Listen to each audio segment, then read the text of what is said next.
शुभ्रांशु पंडा पुराना समय एक्चुअली काव्य और कविता हूँ सृजनार सबुठु माने जो शब्द सृजन तार सबुठु पुरातन सबुठु प्राचीन और सबुठु मौलिक सृजन हूँ काव्य कविता। पूर्वर राजा समय राजकवि रोते राजा एवं वर्तमान भाषा कहुए सरकारी प्रोत्साहन साहित्य सभा होता लोक मैंने आसुले साहित्य चर्चा करुले।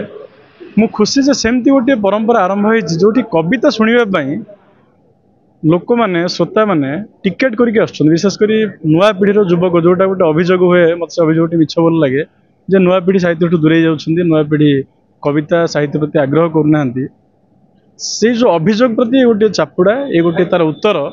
जे एबे भी नुआ पीढ़ी आग्रह अच्छी साहित्य प्रति विशेषकर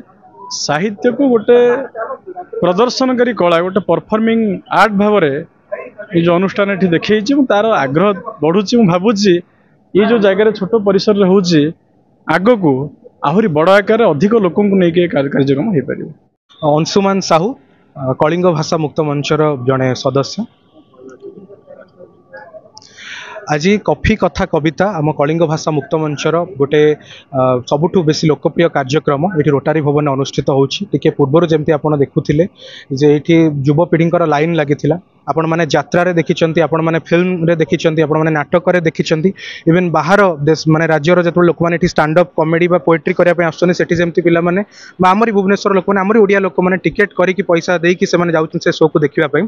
आज आपण मैंने जानी खुशी हे जे ओडिया कविता ओडिया गीत ओडिया गप शुणापी ओडिया साहित्यर आलोचना को शुणापी आज लोक मैंने टिकेट काटिकी आसी कलिंग भाषा मुक्त मंच कॉफी कथा कवितार प्रोग्राम आज संपूर्ण हाउसफुल माने आप जब कह ऑनलाइन जो टिकेट बिक्री होता प्रायतः सरी जाइए आमको अनेक जन को मना भी कराया पड़े आ टिकेट ना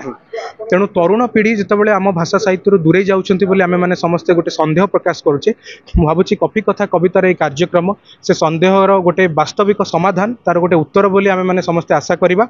एवं एमती भाव में जमी बाहर ओपन माइक प्लाटफर्म रे जमी हिंदी उर्दूर साहित्य मुसायरा होची सब कार्यक्रम होची आम ओडिया भाषार ओडिया कविता को आम एमती पोएट्री को गोटे परफॉर्मिंग आर्ट बा कविता को गोटे प्रदर्शन करिवार गोटे कला भाव में आम ताकू देखै पारिबा एवं ताकू देखिबा लोक मैंने आसबे ताली मारिबे शुणिबे एवं खुशी होगी जी एभली गोटे शो को टिकेट दे पैसा काटी ये हूँ आमर गोटे अभिलाष थिला आमर उद्यम थिला आउ 7टा संस्करण पर आज 8म संस्करण आज होची एवं आगु को एमती चालू रही एवं आपण समस्तंकर मु श्रद्धा कामना करी आगु को लक्ष्य देखु आम आज आप देखिए गोटे कथा जिते जन भी दर्शक भाव में समस्त अच्छा से मैंने कहीं माने मध्यवयस्क वृद्ध लोक मैंने कहूँ साहित्य गोटे बोरिंग जिनस हो पारे बुढ़ा लोक मैंने एजेड लोक मैंने चाकरी कर सारी लोक मैंने साहित्य पढ़ती सा दिगरे ध्यान दिखती ये करती कि आपण मैंने देखिए आजिकल सोशल मीडिया फेसबुक हो सब बेसी इंस्टाग्राम ओडिया कविता सब भाइराल होची ओडिया कविता को पिला माने पढ़ी कि बहुत व्यूज कर जान फॉलोअर्स बढ़ुची तेणु जो इंस्टाग्राम माने बहुत गुड़े खराब जिनस डिस्ट्राक्शन थाउ थाउ भाषा और साहित्य बोले गोटे सुंदर जिनिस को आम युवपीढ़ी तथापि धरी रखिंट से माने आम मैंने वास्तविक भाव में आम मैंने बहुत खुशी और गर्वित जे आम आम भाषा साहित्य को से भल पाचु यही भल पाइबा जारी रही से भल पाइबा तरुण पीढ़ी प्रमोट करने ही आम आउ टे उत्साहित करें कार्यक्रम आज प्रायतः 80% दर्शक होती जो मैंने आम विभिन्न यूनिवर्सिटीज सब स्टूडेंट्स मैंने तेणु अतिथि भाव में आम जोग दौरान विशिष्ट साहित्यिक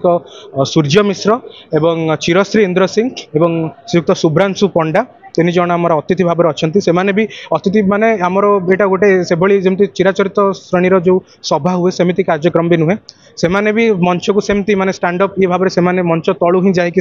पढ़े कथा से कहे माने भी कविता को परफॉर्म करेंगे गोटे बहुत सुंदर कथा आउ यही धरण ही हवाक जाऊँगी कार्यक्रम।